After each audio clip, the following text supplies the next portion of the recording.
একটা সময় ছিল মানুষ ব্যবসা করতো দোকানে দাঁড়িয়ে। আজ ব্যবসা হয় মানুষের স্ক্রিনে দাঁড়িয়ে। আপনার দোকান যদি মানুষের চোখেই না পড়ে তাহলে আপনি তো ব্যবসা করছেন না, আপনি স্বপ্ন দেখছেন। আপনি হয়তো প্রতিদিন পোস্ট দিচ্ছেন, অফার দিচ্ছেন, ডিসকাউন্ট দিচ্ছেন, কিন্তু পোস্টের রিচ নেই, বিক্রি নেই। অথচ অন্য কেউ একই প্রোডাক্ট অনেক দামেও বিক্রি করছে শুধু একটা কারণেই, ওরা জানে ফেসবুককে কিভাবে কাজে লাগাতে হয়।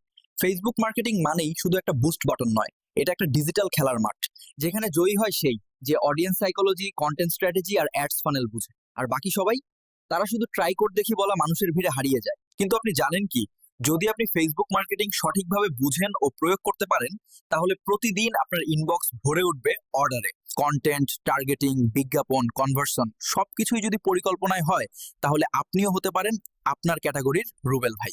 আপনার কন্টেন্ট যদি শুধু বলে কি আমার প্রোডাক্ট ভালো, আর অ্যাড যদি বলে কে অর্ডার করুন, তাহলে মানুষ ভাববে কে আমি কেন কিনবো, আমার লাভ কোথায়।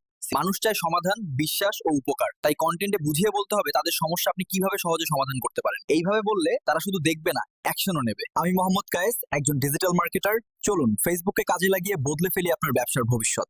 শুরু হোক আজই ফেসবুক মার্কেটিং দিয়ে।